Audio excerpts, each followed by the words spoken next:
live from WTVO Rockford and your home team. Eyewitness News at 5 starts now. The legal marijuana industry expands in the state line. The official opening of a new cannabis dispensary in Belvidere. Plus, a local university removes some of the uncertainty about a college education. Administrators say it's all to set up community members for future success.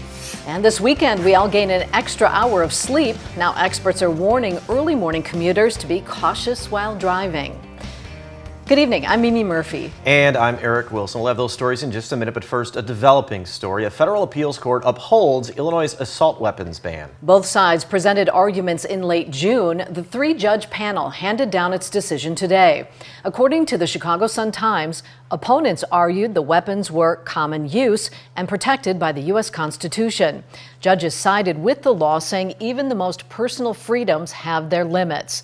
Governor J.B. Pritzker signed the Protect Illinois Communities Act January 10th. It was a response to the deadly 4th of July shooting in Highland Park. The law bans the sale of more than 170 semi-automatic guns, and it requires current owners to register those weapons with state police. A Belvidere business's grand opening is a first of its kind for the city. Aroma Hill Cannabis dispensary held its official ribbon cutting. Jess Lipson was there to learn more about the impact of not just this opening, but a few coming to the area. Jess? Eric, Mimi, local government officials tell me this ribbon cutting represents the bigger picture going on in Belvidere. The cannabis dispensary is the first to open in the area, an innovation that isn't alone. You may remember Walmart made a $1 billion investment. General Mills was more than $1 million development. Combined with the new Stellantis deal, those in charge of the dispensary are excited to be a part of it all. It feels like we're the first one, especially off the highway here. But the potential of what this area has is really unlimited. We have different businesses that'll be opening, within the next year or so, creating this more of a shopping community, a consumer community here that Belvidere can take part in. Tonight at 9 and 10, we'll hear more about the impact of the dispensary for those living in Belvidere. Mimi? All right, thanks, Jess. Meanwhile, billions of dollars are heading to Belvidere to revitalize its assembly plant. Automaker Stellantis has committed to investing nearly $5 billion to retool the Belvidere plant. The company will produce a new mid-sized truck, build an adjacent EV battery plant, and create a mega hub parts distribution center. The plan is to roll out over the next 4 years. Belvidere's mayor is excited for the new future of the city. Couldn't be happier. And the icing on the cake has been Stellantis. Their announcement that they're going to manufacture automobiles here in Belvidere continues. So, it's been a lot of hard work, but we've had a lot of success in 2.5 years. 2,500 jobs are projected to be brought back to town. The Labor Department releases its October jobs report. Around 150,000 jobs were added to the U.S. economy last month. That's lower than what economists expected, but the Federal Reserve is welcoming the news as it tries to reduce inflation. Inflation has moderated since the middle of last year, but a few months of good data are only the beginning of what it will take to build confidence that inflation is moving down sustainably toward our goal. Job gains for August and September were also revised down by more than 100,000 positions. Another promising sign that the Fed may be hitting the sweet spot for cooling with a strong labor market.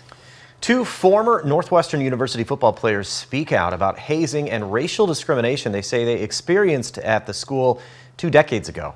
The players want to keep the scandal on the public's mind as Northwestern prepares to play at Wrigley Field tomorrow. Both described a toxic culture. They claim they were told they had to conform to the so-called Wildcat way. Dozens of ex-players have filed lawsuits against the school. These two are not among them. Me and my fellow teammates of color were teased, humiliated, threatened, hazed, and abused because we resisted conforming to that Wildcat way, which is coded white culture. Despite our white teammates being able to have long hair or style it in a variety of ways, me and fellow black teammates were told that we had to either cut or restyle our hair to resemble this Wildcat way. The players say they're sharing their stories now, hoping it leads to change. An investigation launched a year ago found evidence of hazing in Northwestern's football program, but insufficient evidence. Coach Pat Fitzgerald knew about it. The school fired Fitzgerald and hired a former U.S. Attorney General to investigate its entire athletic program. A local university highlights its efforts to make a college education more affordable. Today, Rockford University announced it's locking in tuitions for incoming freshmen. That means students will pay the same amount every year while at RU. According to administrators, everyone who attends the university receives a scholarship. Transfer students get a minimum of $10,000, while incoming freshmen get at least $12,000. College is an investment right into your future, and there's going to be other indirect costs that come along with going to college. You know, maybe you just work in a part-time job so that way you can focus on school. So our goal is to reduce those costs and make it as affordable and accessible for as many people as possible, so that way they can set themselves up for a successful future. RU also introduced a need-based grant last year. The Horizon Grant is for students who qualify for both MAP and Pell Grants. It reduces tuition to as low as $5,000 a year. A Rockford road construction project may wrap up soon. Broadway's been undergoing a road diet adjustment since September 18th. The construction reduced the street from 2 lanes of traffic in each direction to 1 in each direction. It's designed to increase awareness, reduce speeding, and improve pedestrian safety. The city says much of the project should be done today. A State Line Village begins road work ahead of the winter season. Roscoe Road between Old River and Sprague Road will be widened.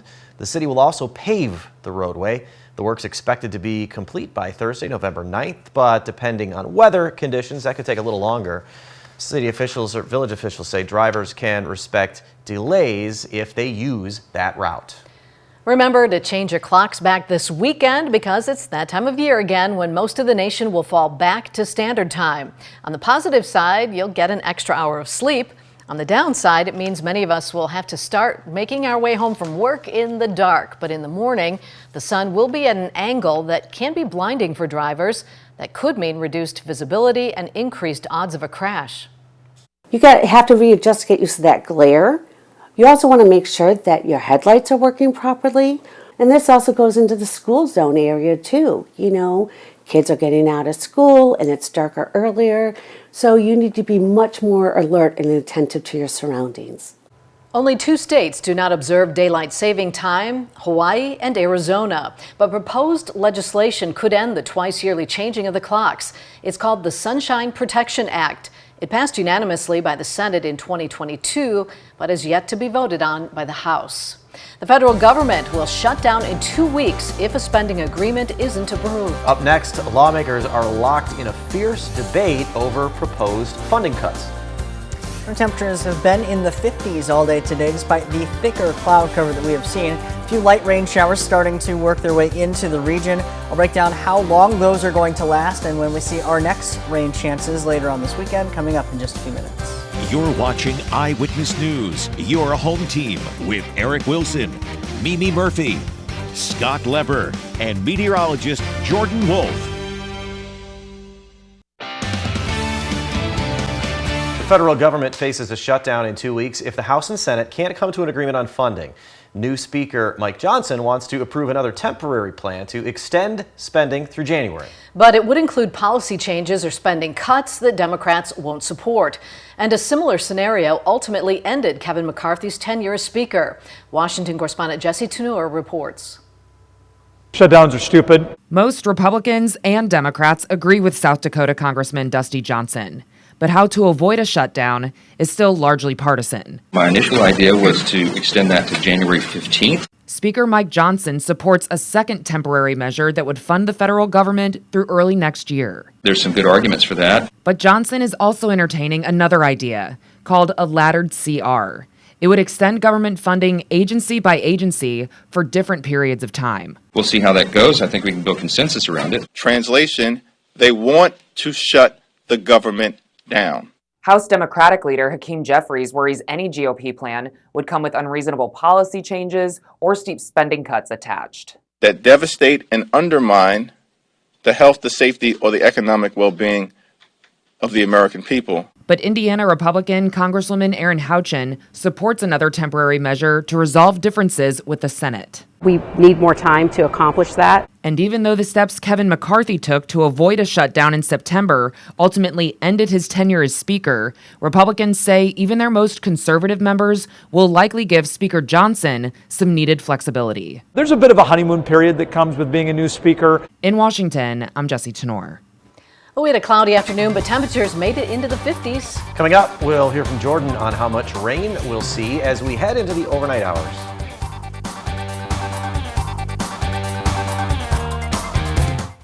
Now, your first warned weather forecast from meteorologist Jordan Wolf. Well, increasing cloud cover and a few light rain showers have been slowly working their way through the area over these last few hours. We have that actual line of kind of more steadier showers that are showing up, mainly in areas from Joe Davies to Stevenson County, now pushing into far northwestern Winnebago County, as well as across southern Wisconsin. That's where the steadiest of the showers currently sit, and they slide along that cold front later on over these next few hours. We can also see the expansiveness of that cold front when we zoom out, and we can see where that kind of more widespread light rain to drizzle has now condensed into a little bit more of a fine line of those steadier showers where that cold front is kind of catching up to where that moisture exists. Now, as we get later on into the evening, that cold front going to help clear things out and also drop our temperatures back down as a result. Ahead of that front, we're still dealing with the southerly winds, but behind that front, northerly winds do take back over, and that's where our temperatures start to fall into the rest of the evening. Right now, our temperatures sitting in the low 50s for many of us, 51 in DeKalb and in Rochelle, 52 in Rockford, 53 in Freeport, already down to 49 degrees in Monroe, but the dew points across the board continuing to remain a little bit more on the lower side. As a result, that's why we're not seeing as much widespread rain as we would if those dew points were a little bit higher. Looking across the state line now, we're still dealing with the overcast skies when we look with many of our SkyTrack cameras showing up in that region. But as you notice, it's still light out, and it's not going to quite remain the case at this time when we get into the next couple of days going forward, because daylight saving time is going to end, and that's going to flip our clocks back an hour. So our sunset time at 6 p.m. roughly speaking is going to look a little bit like this tomorrow evening. But the following night on Sunday, it's going to be much darker, and sunset is also going to be much earlier. Back around 4:45 p.m. is going to be that sunset time on Sunday evening. Overnight tonight, our temperatures do fall back down into the mid-30s because of those clearing skies. That clearing helping to drop those temperatures a little bit quicker than they otherwise would, along with those winds shifting back out of the south, though remaining a little bit lighter into the rest of the night tonight.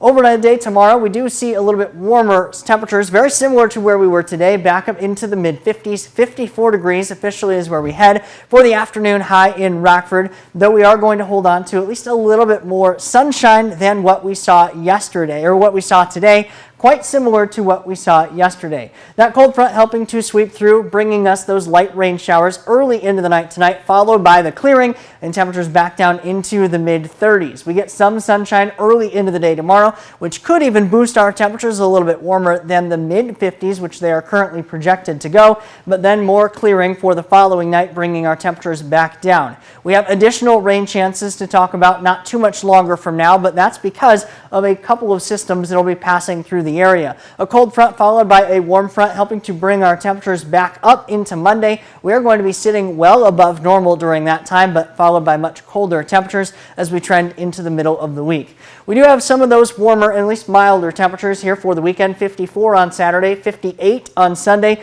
turning the clocks back, but temperatures remaining fairly mild until we get to the end of that 7-day where we see highs dropping back into the 40s. Thanks, Jordan. Scott's in next with sports. Tyson Bagent will try to shake off a bad outing when he takes the field for the Bears Sunday.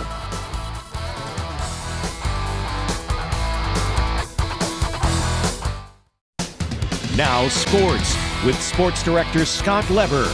The door is open just a crack for Justin Fields to play for the Bears Sunday. He's officially listed today on the injury report as doubtful, not out.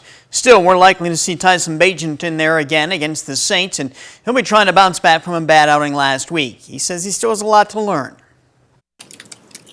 Just obviously continuing to, hone in on the weekly process, just getting everything completely nailed down. And I think once you get out onto the field, just being able to read and react and just trust what you see and go through your progressions and value the ball above all else. The Packers will try to snap their losing streak Sunday when they host the Rams. That means they'll likely face their old NFC North foe, Matthew Stafford. He is listed as questionable with a thumb injury that he suffered last week. It'll be a game-time decision. Matt LaFleur says the Packers must be ready for Stafford. If we don't play him for Matt Stafford, we're not doing our team. We'll be doing our team a disservice. He's a Hall of Fame caliber player. So you better prepare for him, and if he doesn't play, then he doesn't play. You make adjustments. That Packers game can be seen as part of an NFL doubleheader on Fox 39 this Sunday. Again, that starts at noon. Following that game, it'll be the Cowboys and the Eagles, and that's a must-see game. The Bulls will take the court tonight. They will be hosting the Nets. And with week 2 of the high school football playoffs set to unfold tomorrow, the overtime team is ready to get you all set for the action. Reagan, Tim, and I will look ahead to all the games tonight at 11 on Overtime on Fox 39. We'll also spotlight Lena Winslow Sr., Gage Dunker. That's sports. We'll be right back. Yeah, the clouds really thickened up this afternoon. It was kind of a nice morning. I wore my sunglasses to work, and then not long after I looked out, quickly like, did not need them anymore. Right. Well, good news is you're not going to need your sunglasses leaving work There you anytime go. soon either, because the time change, we're going to be going back to dark as soon as I go out for break, and it's going to be a lot darker, a lot quicker. And kind of showed earlier, and Joey made the graphic earlier this morning, it's still going to be somewhat light at 6 o'clock both tonight and tomorrow night, but unfortunately, pretty much anytime after that, it's going to be getting dark a lot quicker because of the result of that time change. The first one, interactive radar from Rockford Auto Glass and More, showing off some of the rain showers that we've been dealing with here earlier into the afternoon. That's all along a cold front. Light rain persisting, at least for some. That's going to be moving through the Rockford area not too much longer from now, but clearing skies into the night tonight, dropping our temperatures back into the mid-30s. We return back into the 50s for tomorrow and on Sunday, 60s on Monday, and then a chance for some thunderstorms even possible on Wednesday. Thanks, Jordan. Stay safe.